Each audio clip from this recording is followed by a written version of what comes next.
right. All right, guys, this is week 1 and 3 upper body. We're going to run this a little bit different than you have with your upper body workouts. You're going to do one exercise, all 3 sets of that one exercise before you move on to the next. Okay, so we have 3 push or forward or front working exercises, and then we have 3 for the back. All right, so your first one is an engaged overhead press. So my abs are nice and tight, where my shoulders back and down, arms come up. Squeeze those glutes, no arch back. Squeeze neutral pelvis right there, okay? And I'm gonna lower one arm down at a time, elbow out to shoulder height, try not to drop any lower, right here, and pull back up. Keeping those abs tight and lowering, okay? So you have 20, is it 20? Oh, I'm sorry, 12 to 16 engaged overhead presses, okay? So you're going to do 3 rounds of that before you move on to the next exercise. So make sure it's challenging. So you're either on heavier weight, 12 reps, or maybe it's a little bit easier weight for you and you go to 16. Okay, you're gonna have to gauge that, just make sure it's challenging. But by the 3rd round of doing that, those shoulders should be fatigued, okay? Exercise number 2, transition raises. No, I need a lighter one for this. Again, you have 12 to 16 of these, depending upon the weight that you're using when you're doing this. So shoulders roll back and down. I'm going to come up, lat delt raise, chest fly, reverse fly, lower down, okay? Lift, squeeze, squeeze, and lower. That is your transition raises. So you're going to do 12 to 16 of those 3 times through before you move on. Number 3, chest press, okay? Heavier upper body weights. You're going to lay on the floor so you have floor support so you can go a little bit heavier. So I'm going to lay on the floor. Even though I'm on the floor, I've got my core engaged by pressing my lower back down into the mat. I'm not hanging here. There's no gap between my back and my mat. It's engaged, press down. Elbows are hovering right above that floor, and I'm going to press straight up, okay? With a nice heavy weight. Do not let that back come off of the mat. All right, again, 12 to 16 reps, 3 sets. Number 4, bent over row, bent over row. All right, with my weights. All right, for this one, shoulders roll back and down, abs are nice and tight.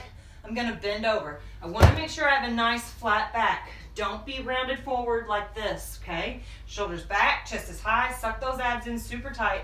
Nice and flat right here. I'm gonna be right here, hammer grip, squeeze my shoulder blades back and together, slow release.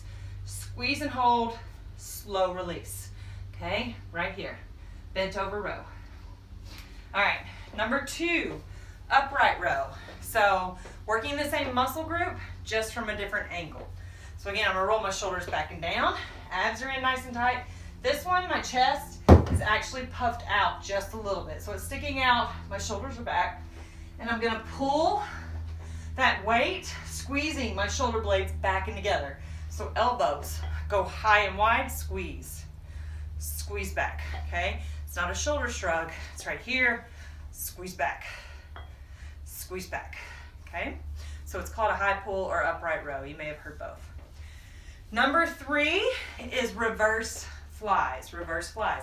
Again, same muscle group, just working it from a different angle. Shoulders are rolled back and down, abs are in nice and tight, and I'm gonna squeeze my shoulder blades back and together. Try and keep those arms, try not to be right here, okay? If you're having to keep those elbows in tight to the body, you're just kind of doing that, your weight is too heavy. We wanna be, it's called a fly, because it's like we have wings and we're flying. So I'm right here, one big open movement, squeezing back, and then squeeze in like I'm doing a bear hug. Okay, big back, big in, big back, big in for your reverse flies, okay? Now all of those, you're gonna go through them 3 sets before you move on to the next exercise. Or you may have to start off with 2 sets apiece and work your way up to 3, but you do all of one exercise before you move on to the next, okay? Then, if that's not enough for you, your finisher, okay? We're gonna do plank ups, push-ups, and tricep dips. All right, so plank ups, I'm gonna start in tall plank position, and it's gonna go left, right, left, right. Then I'm gonna go right, left, Okay, so this, 1, 2, 3. Okay, you can do those from your knees as well. As always, make sure those hips are dropped. All right, so you have 10 plank ups, 10 push-ups. You guys know push-ups.